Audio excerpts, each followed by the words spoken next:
Hi friends, this is a video in which I would like to talk about a poem, a sonnet in fact, a sonnet written by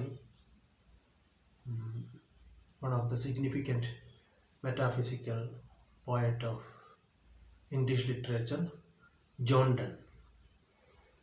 This sonnet is with the title Batter My Heart.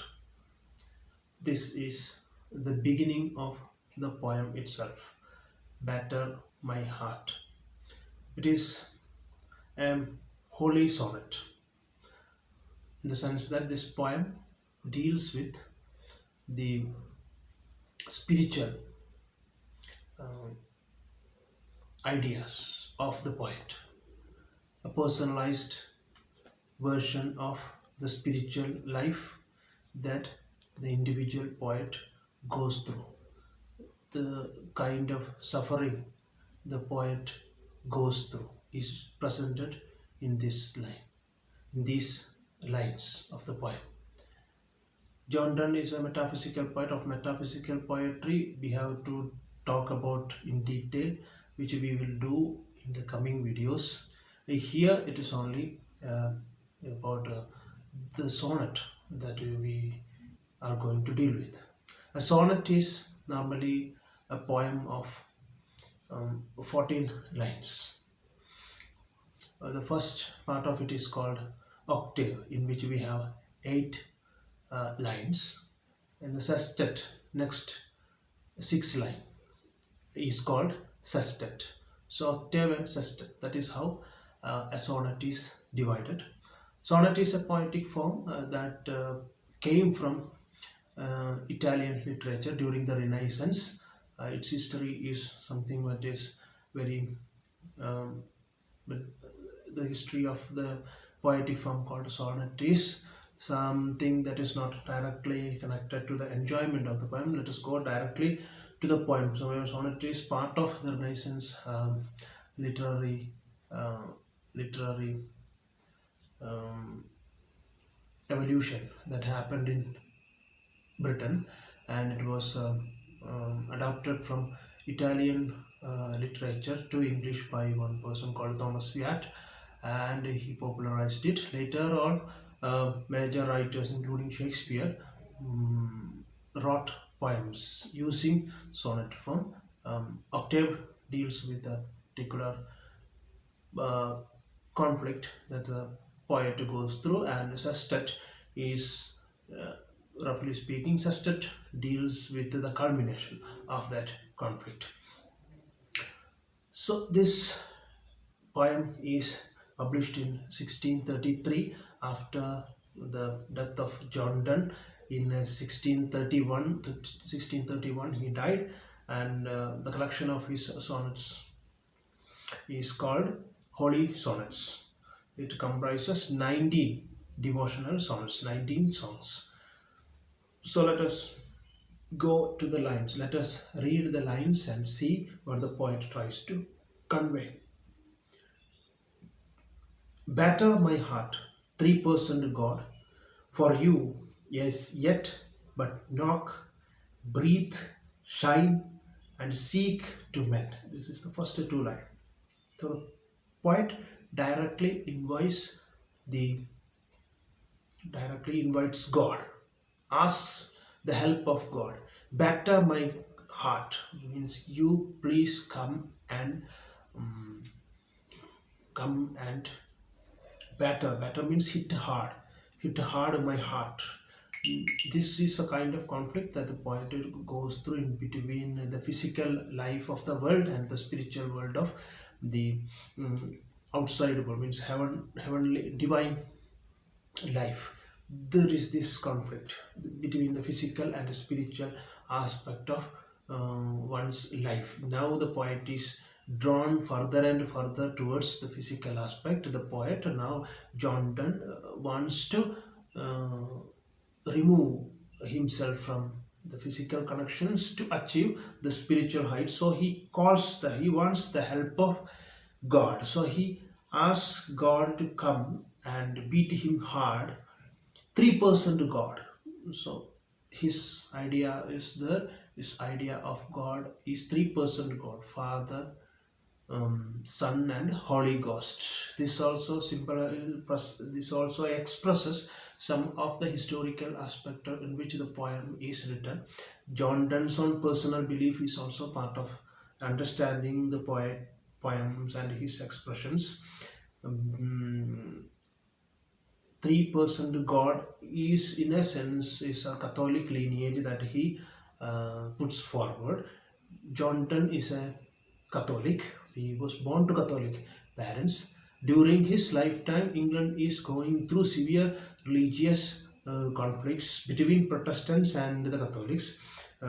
England was mainly supportive of the Protestant religion, and the movement was Catholics were very severely and treated, means they were completely suspiciously being treated. So John Donne's own mm, personal professional life was often curbed by this affiliation of, or John Donne's connection to Catholicism was always an obstacle to him to reach uh, both to achieve poetic or otherwise achievements in his personal life. So here he says, "Better my heart 3% to God, for you as yet but yet but knock, breathe, shine, and seek to mend." So poet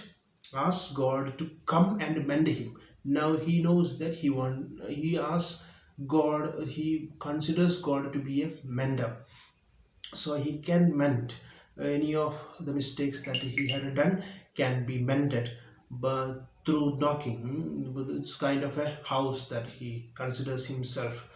Knock, then he considers himself to be a breathe, means to give life, to pass air through, so that his life will be renewed.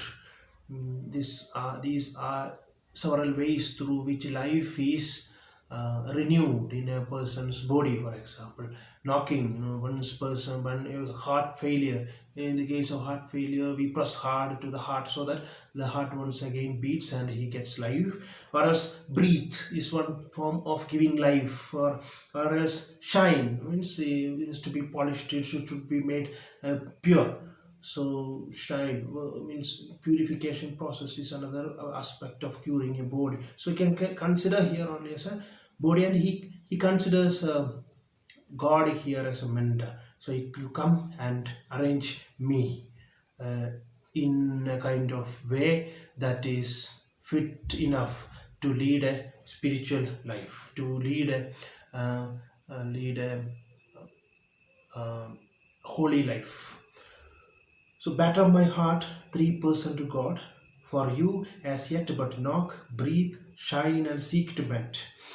Then the next line, that I may rise and stand, overthrow me, and bend your force to break, blow, burn, and make me new. So next two lines, these are next two lines, that I may rise and stand. So he wanted the help of God, so that from this degenerated state of life he can rise up from this diseased life of the physical carnal existence. He can rise up, he can stand, so that I may rise and stand. Overthrow me means you just that is what he asks God to do. Overthrow me means you just break me, overthrow me, and bend your force to break. So here it is a kind of metal work. God is someone who works with the God, with the mind of God. The mind of God is kind of metal on which God works. So kind of a goldsmith or a blacksmith or a tinsmith that God is being conceived here. We can connect these two.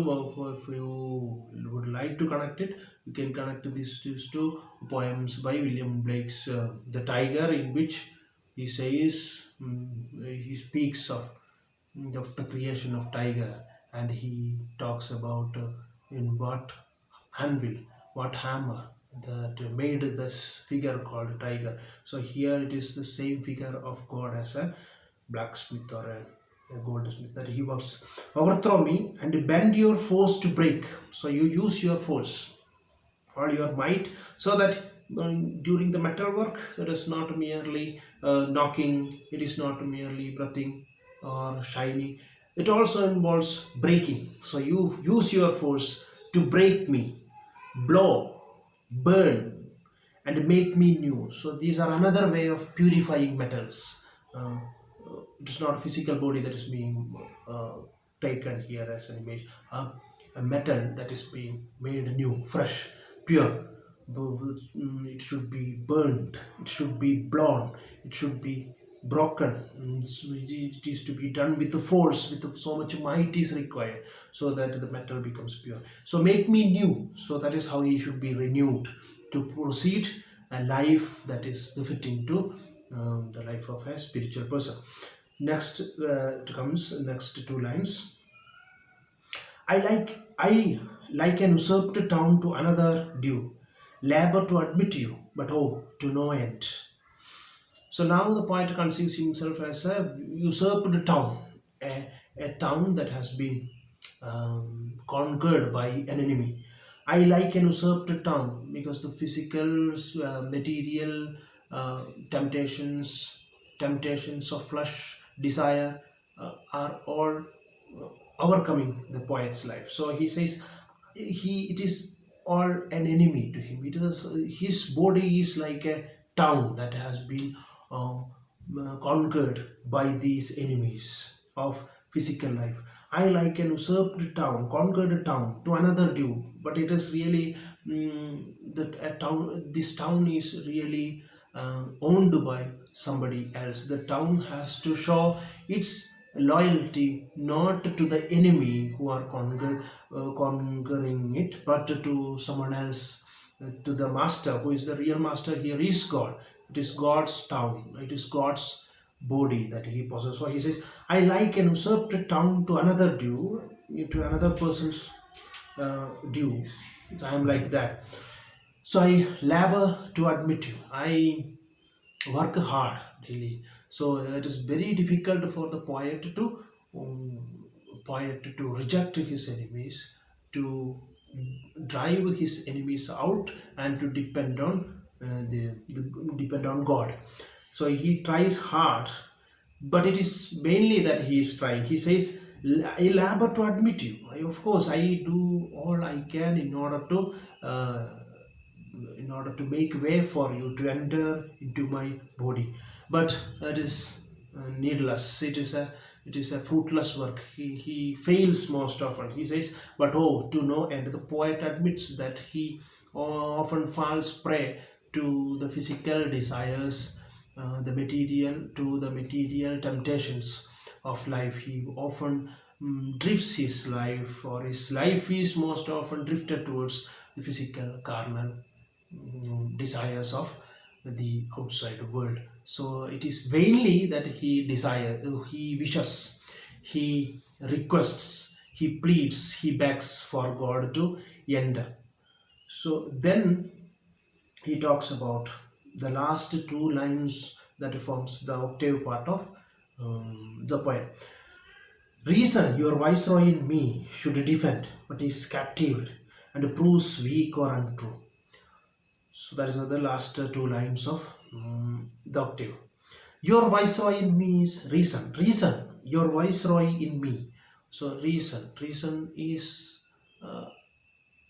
God given gift for a believer, for John Donne. Reason, he uses reason. He considers reason to be the viceroy of God. Means it works in using reason. One has to uh, move towards God. But this viceroy, your viceroy, he accepts the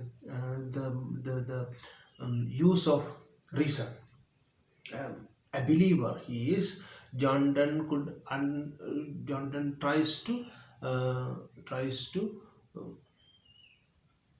use all the faculties just to strengthen his belief in God. So reason your viceroy in me, so me should defend, but it is captive. So he has to defend reason. As a believer, he has to defend reason, but he is now captive, means he is being captured. So reason now proves weak or proves untrue. Maybe that the poet uses reason just to move away from God. Reason can be used in two ways for a believer.